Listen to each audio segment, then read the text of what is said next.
Shalom saudara sekalian, hari ini Selasa 4 Agustus 2026, Yohanes 11 ayat 144 tentang kebangkitan Lazarus yang dibangkitkan kembali oleh Tuhan Yesus menjadi perenungan kita sepanjang minggu ini. Saudara, perspektif seorang membuat banyak perbedaan. Dalam kisah Daud, misalnya pasukan Israel melihat Goliat dari kacamata manusia, mereka lari takut. Pada waktu Daud datang, dia melihat dari kacamata Allah, kacamata ilahi, dan dia berani berkata, siapa orang Filistin yang tidak disunat ini, sehingga berani menantang pasukan Allah yang hidup. Kita tahu kelanjutan ceritanya, bagaimana Daud akhirnya memenggal kepala Goliat, dan Israel waktu itu penuh dengan kemenangan. Saudara, Daud mendatangi Goliat dari kacamata Tuhan. Orang Israel mendatangi Goliat dari kacamata diri mereka sendiri yang lemah, yang tidak punya kekuatan apa-apa. Bandingkan dengan Goliat yang besar, saudara ya.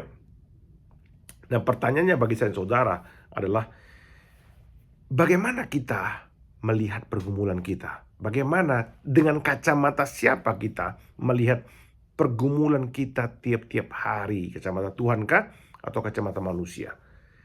Nah, dalam kisah kematian Lazarus dan kebangkitannya dalam Yohanes 11 ini, kedua perspektif ini juga muncul. Perspektif Maria Marta melihat kematian Lazarus dari kacamata manusia, dari kacamata mereka yang tidak sanggup berbuat apa-apa.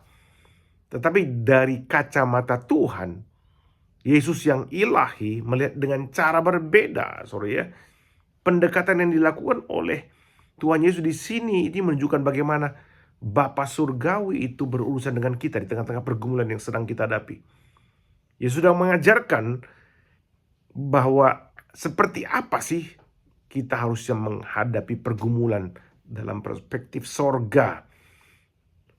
Saudara, kita tahu bahwa sebelum cerita ini, saudara ya, Yesus itu akhirnya menyingkir dari orang Israel karena mau dilempari batu, dan Alkitab mengatakan bahwa belum waktunya Yesus dibunuh, disalibkan, sehingga dia menyingkir ke padang gurun, saudara. Tetapi di tengah-tengah kesuksesannya pelayanan di padang gurun, karena banyak orang bertobat, banyak orang percaya, tiba-tiba ada berita yang mengagetkan, yaitu sahabatnya ini, Lazarus ini, dan kedua kakaknya ini sedang susah hati, khususnya Lazarus yang sedang sakit parah.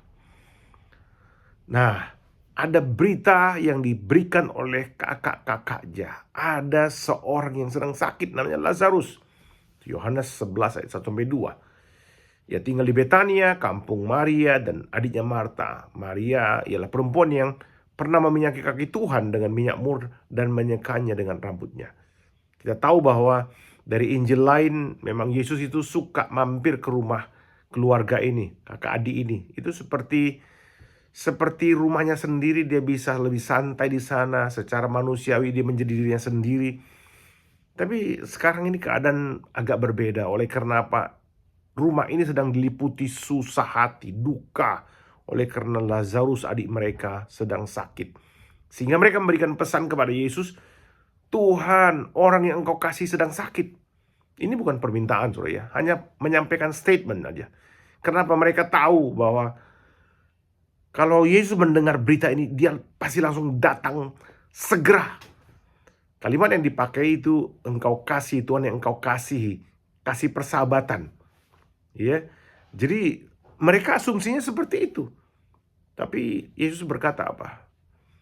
Penyakit ini tidak menyebabkan kematian, itu untuk kemuliaan Allah, supaya anak Allah dimuliakan lalu itu. Maksud Yesus adalah bahwa hasil akhir dari penyakit itu bukanlah kematian.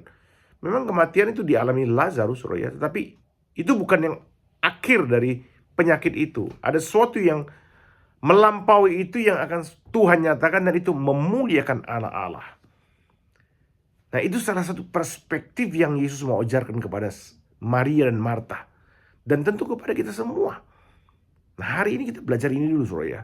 Mari bertanya dalam hati, supaya apapun masalah yang sedang kita hadapi, apakah kita membawa kemuliaan kepada Sang Anak Allah, seperti yang dialami oleh sakitnya dan kematian Lazarus. Amin, saudara.